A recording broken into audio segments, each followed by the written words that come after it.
Anna, it's wonderful to have you here. And you're the director of Hispanic engagement Yes. for Turning Point USA. Tell me a little bit about how you got to this place. So I was in the military. I had actually gone into medical school, and I separated because I had my acceptance letter. And about 24 hours prior to me leaving, I got a text message from Charlie saying, "Hey, I'd like to talk to you. We'd like to offer you this position." Now, to kind of segue how I came across Turning Point, that was a little bit of an interesting story. I was working with an organization called Veterans for Child Rescue, and this was right prior to CNN essentially going down to the border and putting literally Hispanic women and children on their TVs because they believed that this was an immigration crisis. We saw a lot of people that were posting photos, false photos from even Mosul, saying that these were children in these facilities and these terribly horrific things were happening with family separation. What was interesting is the organization that I was working with, Veterans for Child Rescue, actually works to combat human sex trafficking of children at the U.S.-Mexico border. Incredibly important work. When you see what happens and you talk to these people and you see the numbers, it's horrific. So on my own, not only was I working with this organization and using my social media to really shed light on it, but I started doing my own digging. So I read the 2018 Human Trafficking Report. I found statistics from the ACLU, even UNICEF saying that, there's around 16,000 children that have been victims of human sex trafficking. So even at this event at CPAC, if there were 5,000 people in attendance, it's times 3 in that room of children that have been.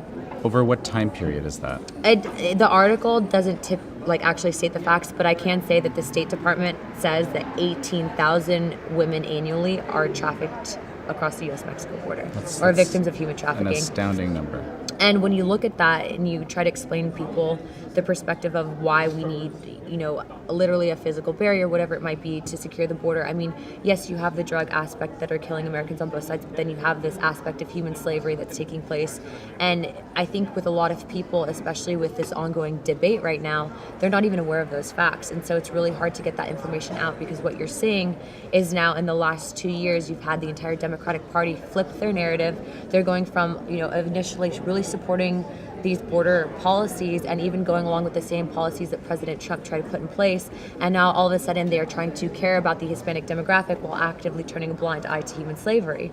And so when you see that and you look at, or websites like pewhispanic.org that talk about even 2 years ago what the whole topic and focus was for the Hispanic community, you can see it's blatant propaganda and really an attempt to turn Hispanics into single-issue voters, not only for 2020 but for the future, because we are the largest voting minority, specifically Mexican Americans. Absolutely. Listen, let's jump into this border side. Like, you've actually been there. Yes. You've been working with these people directly, some of whom have been actually trafficked. I worked with the organization Veterans for Child Rescue. Right. I actually went down there and I filmed a documentary with Turning Point USA, so that will be up soon, and it's going to be a 12-part mini-series really explaining what we came across.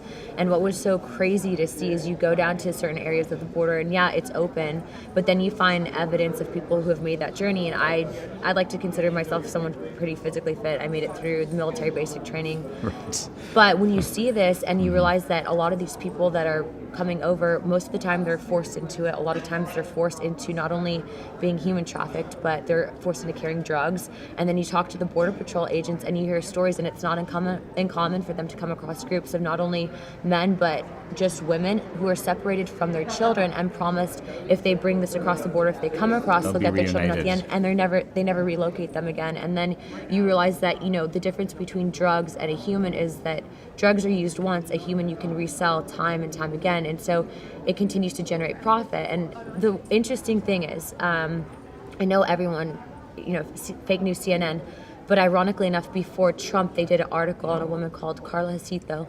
She came out and said that she was raped 43,000 times over a period of, I think, about 4 to 6 years. And, I can't even fathom that. I don't even...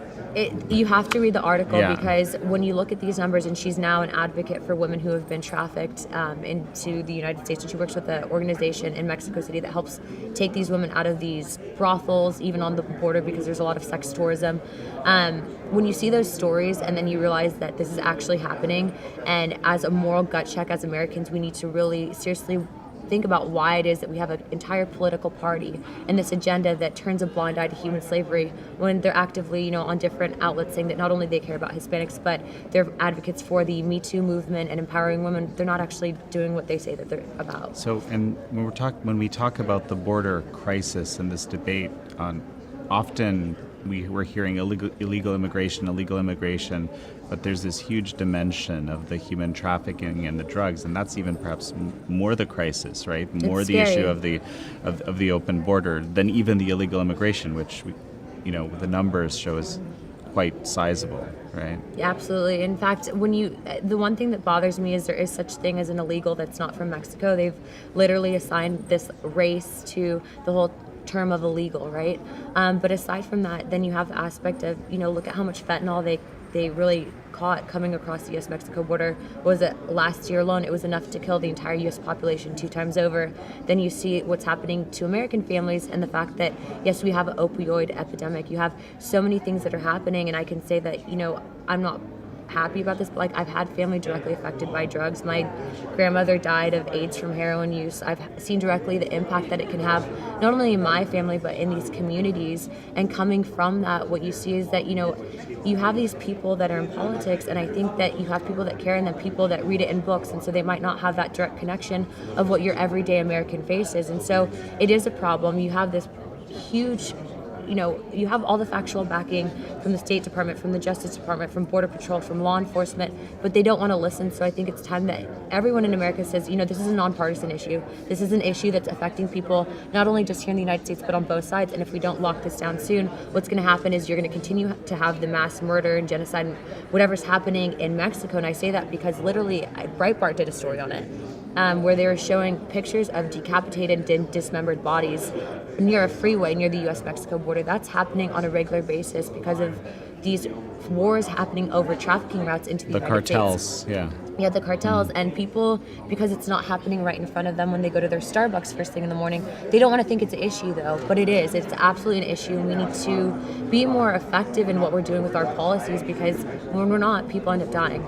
This is a very personal issue for you, obviously. So how are you personally faring through? You lost your grandmother. Yeah. For me, I'm not ashamed to talk about. I think a lot of people, sometimes especially in this arena, they might more or less be embarrassed where they came from. But I feel like that my life story has really enabled me to connect and talk to people and really say, look, I've lived through certain things. I didn't have a great upbringing, but because of that diversity, it really helped me think about things from a different perspective and really talk to people about why we need solutions for certain things and why some proposals don't work and why other ones do. And really, coming from Los Angeles, California, I wasn't essentially raised conservative. So it was really my life experience that led me to come to the conclusions of why I do believe what I do now. But because of that, I'm able to talk to people and really explain to them, hey, look, I'm not just reading this in books. I didn't have the easy upbringing. I understand what you're going through, and this is why we need this solution. And this is, it's very much in line with, our reporting approach to the border, which is, our reporter Charlotte Cuthbertson, she's there. She's basically going on ride-alongs with the Border Patrol. She's talking to the sheriffs. The realities are very, very difficult, and sadly along the lines of exactly what you're talking about. Thank you so much for sharing your story. Thank you.